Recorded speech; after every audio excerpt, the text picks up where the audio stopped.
Bonjour, bonjour. Je vous retrouve pour ouvrir ce bookmail du mois de mars et attention, on est le 25 mars. C'est-à-dire qu'en fait j'ai entassé tout ce que j'ai reçu. Il y en a pas tant que ça en vrai, enfin pour le 25 mars ça va, j'ai reçu entre guillemets que ça pendant 25 jours. Et à chaque fois je les ai mis de côté pensant ouvrir un petit peu plus tard, mais bon on est le 25 donc on va peut-être ouvrir. Il y aura sûrement au moins un autre plan dans la mesure où j'ai passé une commande et donc je vous présenterai le roman que j'ai acheté. Mais sinon je pense qu'on va être sur un bébé bookmail, genre vraiment, ça me fait bizarre. Mais en même temps j'ai revu un petit peu ma façon de demander mes services de presse depuis quelques temps, je ne sais pas si vous en êtes aperçu. C'est-à-dire que je suis beaucoup plus réfléchie, j'en demande moins, j'en demande vraiment ceux qui me tentent beaucoup, ceux que j'aurais clairement plus acheté, enfin du coup ça réduit drastiquement les livres qui arrivent à la maison et en même temps c'est aussi un petit peu un soulagement parce que c'est des lectures qui me correspondent plus, qui sont davantage susceptibles de me plaire et en même temps ça me permet de garder encore un petit peu ma bibliothèque comme telle. On commence donc. J'ai reçu un petit poche visiblement, enfin petit poche,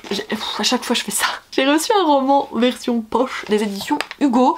Je suppute peut-être le tome 3 de Styx Riders ou Target, il y a Target aussi je crois. Les suppositions c'est bien, mais regardons ça de plus près. Oups. C'est donc Target, effectivement, c'est celui-là que j'ai cité en deuxième partie. C'est écrit par qui donc? Alba River. Et comme souvent chez Hugo, on a une pastille mais qui se décolle pas. Alors bien sûr il est déjà sorti puisque la date de parution était le 15 mars et il y a des trucs plutôt intéressants. On nous note que l'autrice en fait elle pose un regard juste et bienveillant sur des thématiques extrêmement fortes comme le handicap, l'addiction ou encore les violences conjugales. On suit Lily qui tente tant bien que mal de survivre en fait par rapport au passé familial qu'elle a eu, sauf que malheureusement son compagnon actuel est extrêmement destructeur et elle a beaucoup de mal à le quitter. Parce que quand on parle de penchant, il est quand même un chef de gang et avec une jalousie absolument maladive, sachant qu'en plus il va allègrement entraîner Lily dans ce côté vraiment obscur, ces choses malveillantes. En parallèle, on suit le protagoniste nommé Aaron. Il s'est engagé dans l'élite de ses rêves à laquelle il voue désormais son existence en compagnie de d'autres personnes de sa famille. Ils lui ont permis de traverser l'une des pires épreuves qu'il ait eu à vivre, sauf qu'à un moment donné, il va recevoir une lettre. Mais plus exactement, 3 lettres qui vont faire entrechoquer et basculer toute sa vie. Moi il me tentait beaucoup donc je suis assez intriguée à l'idée de voir ça. Je sais plus si... je me demande si c'est pas assimilé à de la dark romance celui-là. Ce serait pas impossible hein, quand on parle de ténèbres, de chef de gang, enfin lui apparemment là Aaron il a vécu un truc de dingue. Donc c'est possible que ce soit peut-être pas à mettre entre les mains de tout le monde. En tout cas merci beaucoup à la maison d'édition Hugo. Je poursuis avec Pocket. C'est ça, un roman qui vient de chez Pocket. Alors j'ai une autre enveloppe Pocket, j'en ai 3. J'ai 3 enveloppes Pocket. Ok. On va voir ce que c'est parce que du coup, là tout de suite maintenant, c'est difficile à dire. La grande je sais ce que c'est, mais alors elle peut-être, je sais plus, on va regarder. Du coup, qu'est-ce que j'ai demandé? Je l'ai demandé? J'ai un doute justement. J'ai un gros doute parce qu'en fait du coup c'est le tome 5 de la saga Assoiffé, donc ici Empoisonné de Tracy Wolff aux éditions Pocket Jeunesse, vous l'avez compris. Sauf que mon problème c'est que j'ai adoré les 2 premiers tomes, ça a été vraiment des coups de cœur, sincèrement. Et quand je me suis mis dans la lecture du tome 3, je crois que je m'en suis arrêtée au premier tiers, peut-être la moitié. En fait j'ai beaucoup de mal parce que la dynamique n'est plus du tout la même et je n'y retrouve pas par rapport aux 2 premiers tomes et ça m'embête beaucoup. Donc je l'ai pas abandonné, j'ai laissé en pause depuis le mois de décembre. Donc clairement avec moi les pauses la plupart du temps ça pue du cul, donc il va pas falloir que je laisse trop traîner. Je vais tenter quand même de continuer parce que je vous dis hein, clairement j'ai adoré, donc on va essayer de pas s'arrêter jusque là. Mais j'ai un gros doute si je l'ai demandé. Bon dans tous les cas, merci, il n'est pas perdu, ça c'est sûr. Donc je vous dis, on a encore du pocket en poche. C'est quoi le pocket en poche?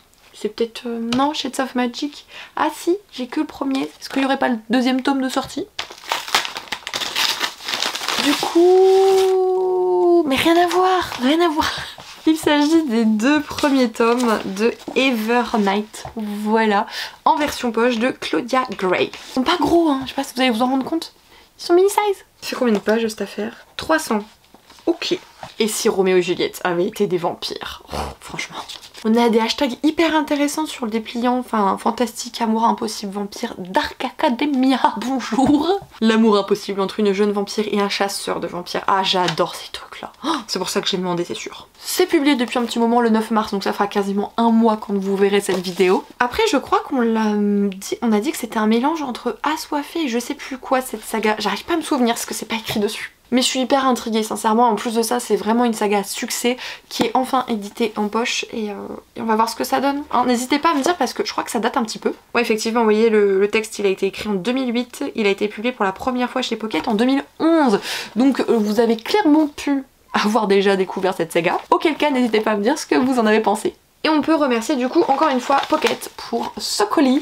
Et ce colis, je suis trop contente. Franchement des romans que j'ai reçus là de chez Pocket, c'est lui le best. Franchement. Il y a plein de trucs. Ah, trop cool. Alors allons à la chasse au trésor. Vous l'avez peut-être deviné, mais il y a un toutou bag. Un toutou bag. Et quand vous allez voir l'avant du toutou bag, voilà la bête. On est donc sur un colis mystère sur le préquel de la carte des confins de Marie Riplin. Et j'ai adoré la duologie de la carte des confins, donc je suis trop contente. Alors, à part le livre, qu'est-ce qu'on a? On a un petit gobelet. Vous savez, un petit peu les gobelets comme quand vous allez voir des concerts, des trucs comme ça. Et forcément, on a le roman. Il est plus petit que les autres.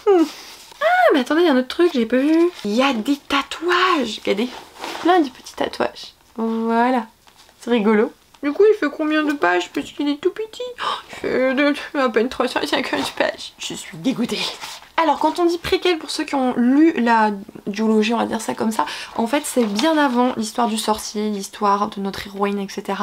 On va suivre le protagoniste Bold. Bold, c'est un peu le bras droit, en fait, du capitaine pirate dans la duologie. Et il est un petit peu plus âgé parce qu'il a une certaine expérience. On va voir comment, en fait, il a rejoint l'Avalon, donc ce fameux bateau pirate, et comment chacun a rejoint l'équipage, à peu près. Et franchement, j'ai trop hâte parce que, les gars, Bold, j'adore Bold, voilà, vraiment j'adore Bold.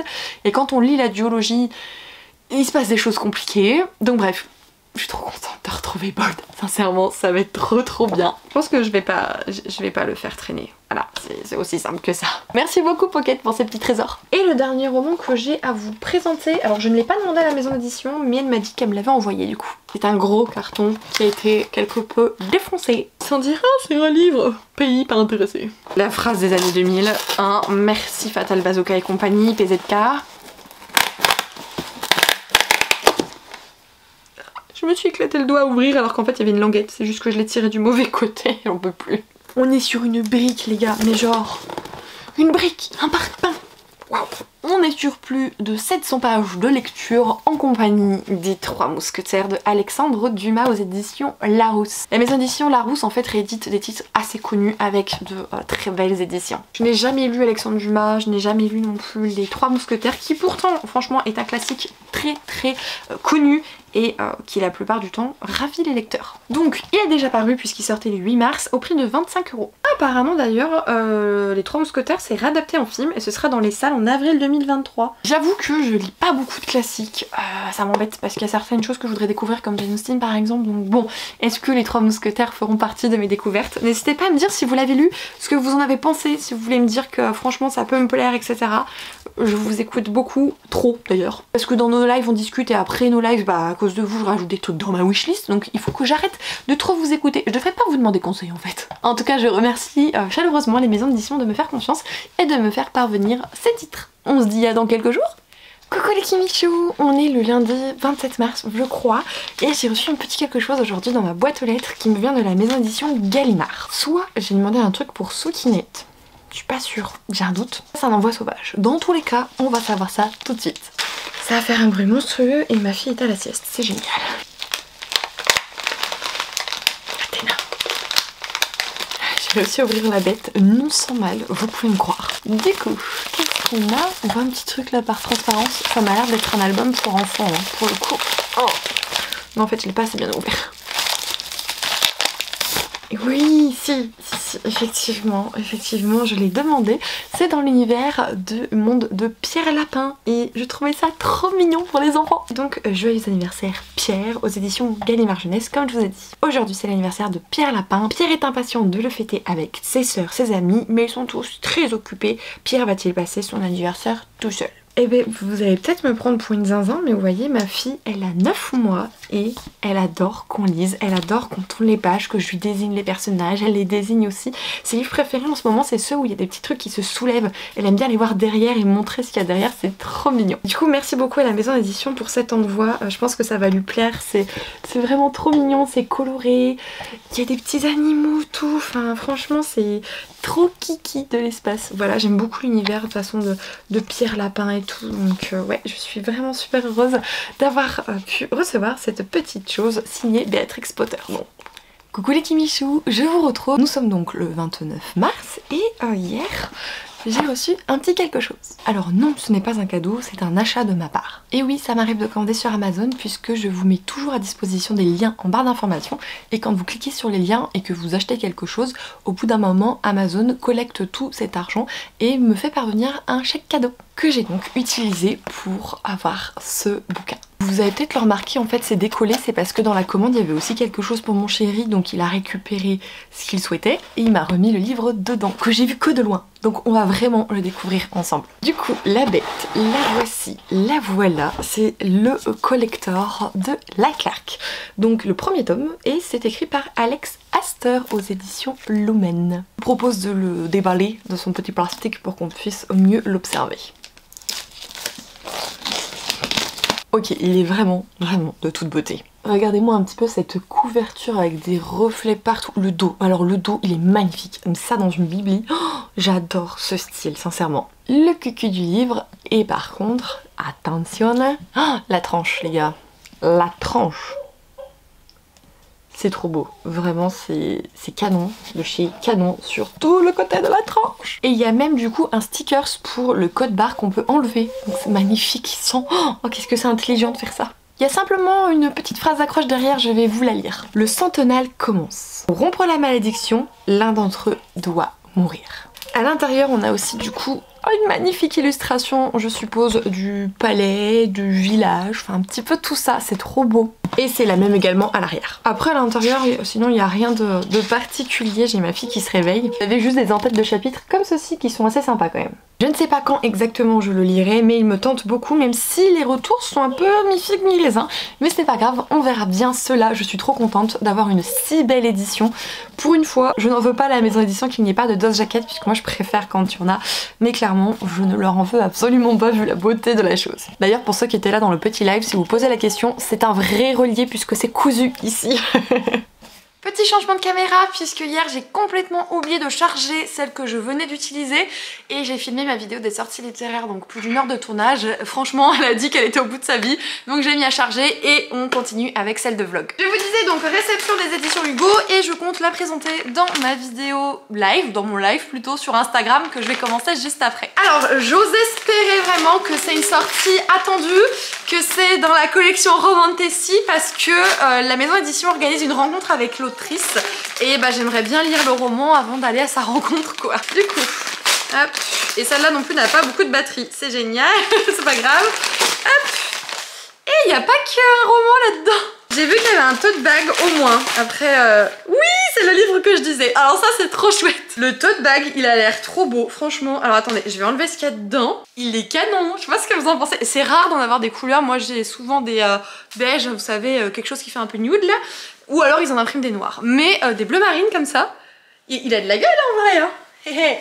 Vous voyez rien, mais il a de la gueule. J'en ai toujours un dans mon sac à main au cas où il y a des petites courses impromptues, des choses comme ça. Et du coup j'ai un autre de chez Hugo dans mon sac. Parce que j'ai celui-là sur la saga d'Oren. Donc bon, ça me fait un petit deuxième à garder de côté. De toute façon moi j'adore les tote bags. C'est même pour ça que j'en propose sur la boutique, j'adore ça. Avec ils nous ont glissé, alors ça c'est trop cool parce que j'étais en train de finir le mien, c'est trop bien.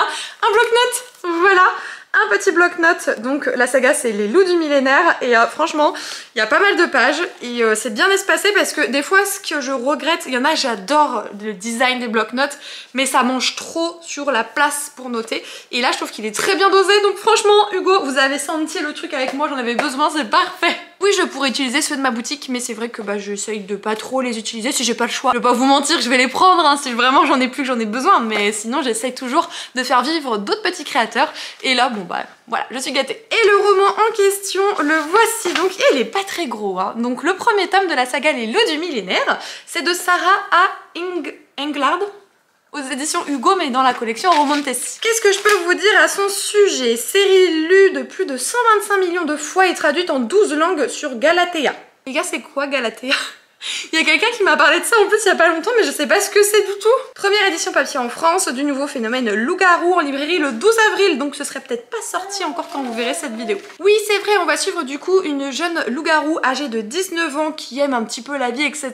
Sauf qu'à cause d'un traumatisme dans son passé, elle n'a pas confiance aux hommes. La cérémonie de la frénésie approche et en fait c'est là où, grosso modo, les loups-garous se maquent. Ils trouvent un petit peu leur conjoint, leur futur compagnon pour toute la vie, et c'est ce que va espérer notre héroïne. Parce que elle veut pas un flirt juste pour la saison, elle veut vraiment quelqu'un dans le long terme, et elle va se rapprocher petit à petit de l'alpha, et finalement avec lui ça va peut-être outrepasser un petit peu toutes les règles qu'elle s'était posées.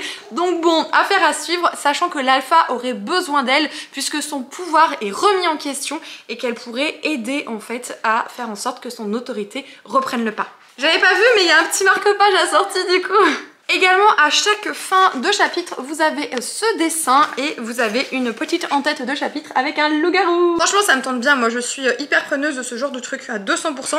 Il est pas très gros, hein. Il fait 270 pages. Donc franchement, je pense que je vais pouvoir quand même le lire avant d'aller à la rencontre. J'ose espérer. C'est le 12 avril aussi, c'est au même moment que la sortie du roman. En tout cas, un grand merci à la maison d'édition de m'avoir fait parvenir ce service de presse. J'ai hâte de découvrir cela. Peut-être que je vous retrouve demain et à ce compte-là, je coupe ici ce tournage. En quel cas, si vous avez la suite, c'est qu'en fait, je n'ai rien reçu le 31 mars et je conclue donc cette vidéo. Je vous remercie de l'avoir regardée. J'espère que vous aurez passé un agréable moment en ma compagnie avec ces quelques unboxings qui n'ont pas été extrêmement riches en ce mois de mars, mais ça fait du bien à la pile à lire. Je vous retrouve bien sûr dans une prochaine vidéo dans peu de temps et j'espère que d'ici là, vous prendrez soin de vous. On n'oublie pas, si vous le souhaitez, de me mettre un petit pouce en l'air, une petite noix de coco, de venir dans la communauté des Kimichou, pourquoi pas, puisque nous avons dépassé les 15 000 il y a 2 jours. Mon Dieu, vous êtes 15 000 ici.